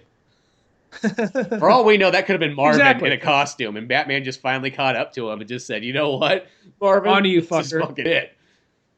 So, if you look at it like that, it's not so bad. That's a good way of looking at it. Yeah. No, I mean, that's why, I mean, even like, well, I'm kind of, I guess we just live in this world where people kind of like, they're along for the ride as the movie's getting made. Not entirely, but to an extent, you could like see it you could see like little news story by little news story, where before all rumors, you might get an occasional like interview in Entertainment Weekly or something. Yeah. And then you just kind of go to the movie theater and hope for a trailer. Like, oh, here it is. But now we got trailers for the trailer or teasers for the trailer, Yeah. So, or teasers for the teaser, which is so fucking stupid. So now it's like I'm kind now what people almost kind of like judge and pick it apart as they're almost casting the movie. So sometimes I just wish we could just go back to like let's just wait till it comes out. I mean, even if you weren't See, that's why I like just wait until the trailer comes in the theater, and that's like it. Don't cheat myself. Don't go on IMDb. Just the one thing I need to know is what date does that movie come out, and that's it. I mean, you can't avoid it. Show me a movie poster. I like the movie poster. Wait, don't even show me a trailer. Show me just the movie poster. We talk about it. We talk like we talk about like oh so and so got casted as whoever, but I mean it's almost hard to avoid it. You don't even like go looking for it. Someone's going to come up to you. No, it just appears, or somebody tells you. Well, about they said it to me, so I guess I'll pass it on just in case. I'm not saying it's not interesting hearing about it, but it is one of those ones. It's not even getting that information. As long as you don't get pissy about it. It's not even. I'm not even complaining about getting that information. It's more of just like I'm complaining about people complaining about like, oh my god, I can't believe this. I can't believe that. Let's wait till the movie comes out. I mean, you don't got to see it and you don't got to like it, but let's just wait till it comes out. I mean, I remember before, like, I mean, still, you and me are like three of the only people that like Man of Steel. But well, actually, no, that movie seems pretty split down the middle. No, I still meet a lot of people that like Man of Steel. I would say, yeah, definitely split down the middle. I mean, yeah, there's people that don't like it, but I almost feel like this. I will say, I think there's more people that, because whenever I meet somebody and they talk about superhero stuff, I always ask them, like, did you like Man of Steel? And mostly everybody likes it. Yeah. So, few people I know, I'd say probably only 25% of people don't like Man of Steel. If they don't like it, I think just really don't like it. Their opinions are just expressed louder. They just really don't like it, those ones, though. Yeah, no, but I mean, like, even before when that movie was coming out, though, before it was coming out, I remember I went on I was just looking up for, like, information about it, just because I was curious one day, I was kind of bored, and they had set photos, and they had a guy, I don't know how to explain how you get this fucking job. He was somehow his job entailed, like, psychology of comics to an extent, and, like, I don't know, he had some kind of degree in, like, I don't know how the fuck this works. It just boggles my mind, like, how the fuck is that a job? He had a degree in, like, like, clothing, like, he was a big fan of comics, and just the psychology. A fashion degree? Fashion psychology, and he was a huge comic book fan. But he looked like a standard, just like, like normal guy. But he's just like, they're showing pictures of like Superman. Like, yeah, I'm not really liking the way this is looking. If you look at it, the way his outfit is designed, it's clearly the outfit of a soldier. Superman's not supposed to be a soldier. He's supposed to be a Boy Scout. He's supposed to be the good old-fashioned hero. It seems like they're trying to tiptoe around it because they're kind of embarrassed to put him in the blue outfits. So that's why they're adding these extra alien designs, these weird fin things that kind of come at the end of the sleeves. It's like, this is a fucking still from the set. And secondly, nobody who made it put that much effort into thinking about it. You know what I mean? It's like they just thought that looked cool. Yeah, I thought it looked cool. That never crossed my fucking mind. He was like, yeah, they look like what Warner Brothers is trying to say for this is like, yeah, we're trying to make a Superman movie, but we're kind of embarrassed about it, so we're going to try and tiptoe around it and make it look a little bit more like a military alien outfit, when I think what they should do is just go with the traditional Superman outfit. It's like, we've all seen that outfit a million fucking times. I love the Donner films. The Donner films are great, but it's like, you got to make room for, like, change. Otherwise, that's what people are complaining about. We just rehash the same shit. And they're right, unless you make a little bit of a change to it, And that's the thing about the 52. Yeah, it's like, and here's the bottom line. It's really not that much different. When you really get down to it. Is it blue? Is it red? Is it a fucking S? Okay. It's Superman. It looks just like Superman. I know that Superman when I see it. I don't like, the only time it's bad is when you look at it and you go, I can't tell who that is. If you can't tell who it is, then you did something wrong. Yeah. But if you look at it for a split second and go, oh yeah, there's Superman right there, then you did. Then it's done perfect. That's it. That's what I think. And that's the bottom line. I agree. Yeah. I agree. I don't know. People just need to just be positive and think of all the good things in life and enjoy what they get. And don't worry about things that feed and bring them down, because you know what? You're in America, goddammit, and we get all these choices that we get that other people don't even fucking get. People in space are enslaved somewhere that we don't know about. All we can do is write about it like some fucking planet or Go on, I'm fucking building you up. America is just the place you gotta love, because we get, not only do we get DC, but we get Marvel. We get double choices, and if you fucking hate both those, you got fucking dynamite. I mean, I know it's owned by DC, but it's different. You get like Red Sonja, and then like old movie stuff like fucking like John Carter and the Princess of Mars and shit. And if you don't like that, well, guess what? There's another country out there called Japan. It's got mangas that sell all kinds of stories. Okay, well, whatever.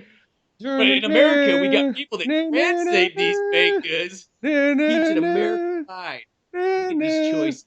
The brave serve us here. So enjoy America, goddammit. Fucking don't complain. You know what? We could live in a world where we don't even get a Superman movie and we don't even get an Avengers movie. You know what? We just get movies about propaganda, about military, and that's it. But guess what? Yeah, well, whatever. Fuck it. American spirit didn't end, I'll tell you that much right now. Yeah, it continues on in here, goddammit. I like how you're going off on this big American thing. I'm humming the American national anthem, yet I'm drinking out of like this glass as a Japanese character on it. It's okay. Japan's like second America. It's got a lot of America. It's America 3, not like America 2 is Canada. 2 is Canada. America 3 could be Japan. Just because the amount of freedom and the amount of like capitalism in Japan. Cool shit that goes on there. But, yeah, so that's the bottom line. Well, till then, make sure to go to oldmanorange.com. Check out all kinds of cool stuff there. Check out animations, more podcasts, pictures, music, and so on. Send us an email at oldmanorangepodcast@yahoo.com. Leave us some reviews and stuff on either iTunes, Stitcher, and so on. That stuff helps out a bunch. Spread the word as much as you can. That's always the cool part. If you feel like buying something from Amazon and you want to be real cool, go to oldmanorange.com. If you click on the Amazon link from us, that won't cost you anything, but you can buy your big screen TV, you can buy your PS4s or your Wii U's, and it'll send us a little something our way. Also, easy way to support the podcast. Also, thank you so much to Nick Chowder, Lester, and Ty for sending us in those awesome emails. Thank you so much. Well, yeah, send us an email. We'll read it on the air. I don't care. Good, bad, or weird. We're there to do it. Till then, I'm Spencer Scott Holmes. I'm Ryan Dunigan. We'll see you some other time. Goodbye.